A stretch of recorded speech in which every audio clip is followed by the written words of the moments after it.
In this video, I'm going to explain to you why you should paint in sub-assemblies. Sometimes.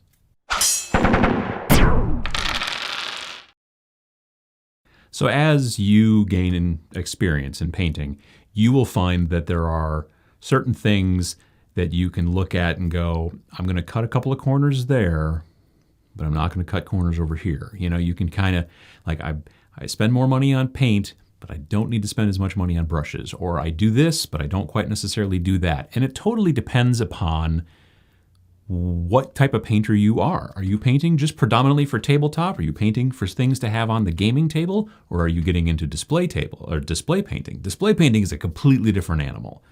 But some people will paint in a certain way, no matter whether they're doing it for display or whether they're doing it for tabletop. And I kind of wanted to explain this process to you a little bit in this video. So what does it mean to paint in sub-assemblies? What that means is that you are going to paint the model, but not completely put together yet. You're going to now you're not going to completely leave the model apart. There are people who paint on the sprue. They take the sprue out of the box and they start painting directly on the sprue, and then they cut all the pieces off and then glue it back together.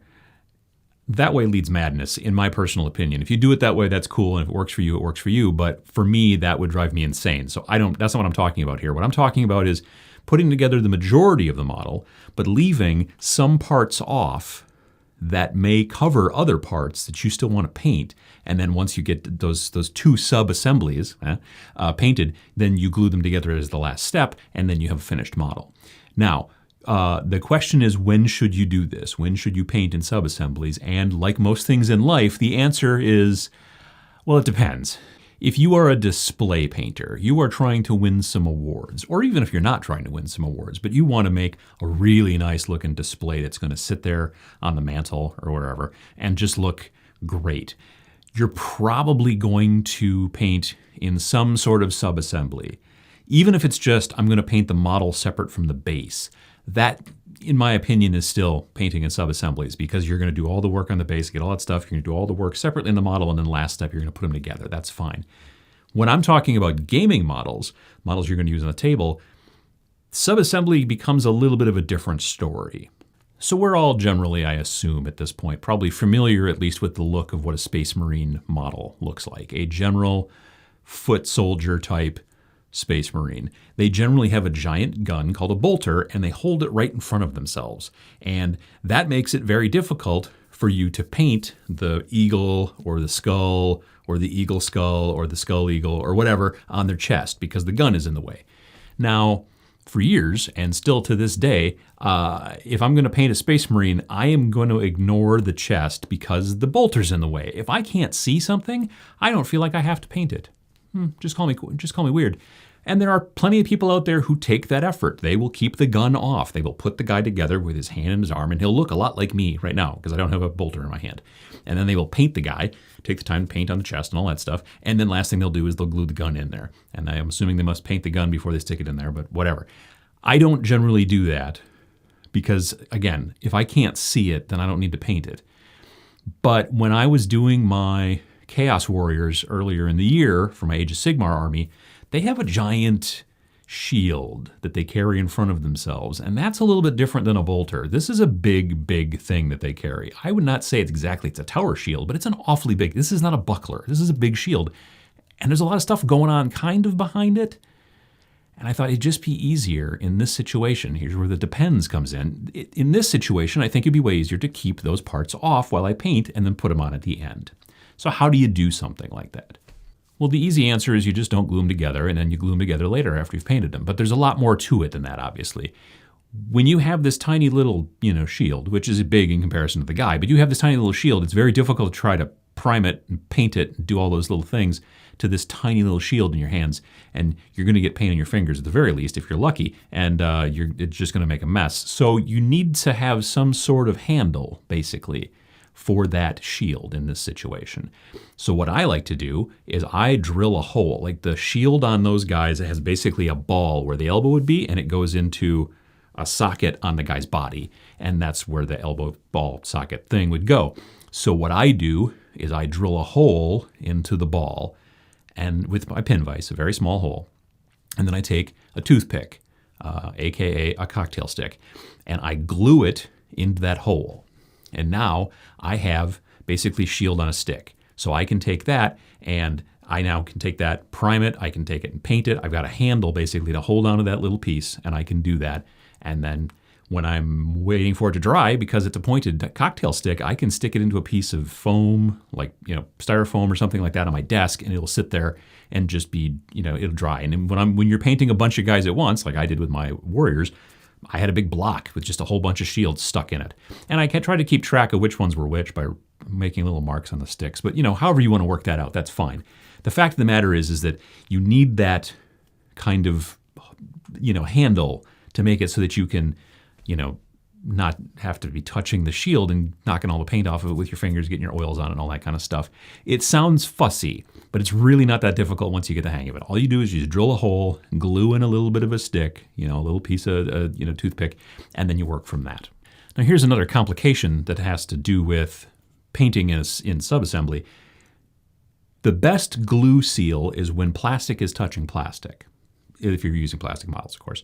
So you don't want to get paint on the parts that are going to have to be glued together.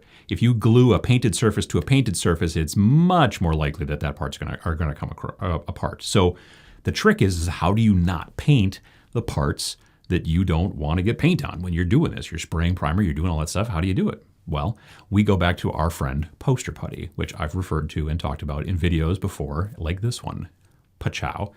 And you take a little ball of Poster Putty, in this case with the Chaos Knights, or the Chaos Warriors, and you take a little ball of Poster Putty and you stick it in that socket where his elbow would be on his body. And now paint's not going to get in there. And you also do the same thing to the part around the, where the toothpick gets glued into that hole. You put some Poster Putty around there, so now no paint's going to get on that socket, no paint's going to get on that part of the ball, and you can go upon your merry way, get everything else done with all your models, get all that stuff done.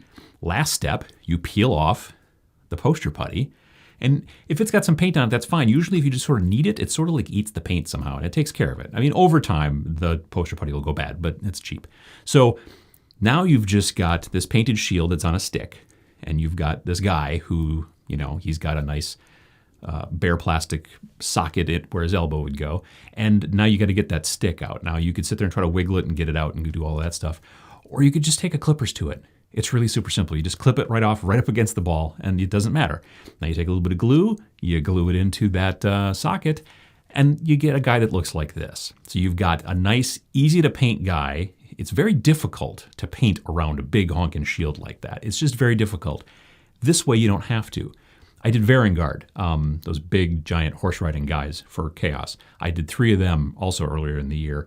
And in that situation, the subassembly was not just the shield, it was actually their entire bodies from the torso up. So I built the torso and the arms and the head and the big honking shield and the weapon, and then that part I kept separate. Again, I glued a piece of, not popsicle stick, I glued a little bit of I don't think I used a toothpick in this situation. I used actually a very thin stick because that guy's a lot heavier and I didn't want it to just snap off at the tip. So I glued something a little bit heavier into that, and there were 3 of them, and then I painted them separately. Then I, from the horse and the lower part of the rider, took care of it. And it's a good way to look at some of these things. But it's also sometimes just not necessary. There are times when you're like, it'll be fine. And when you're doing tabletop stuff, and when you're starting specifically, don't worry about subassembly, really.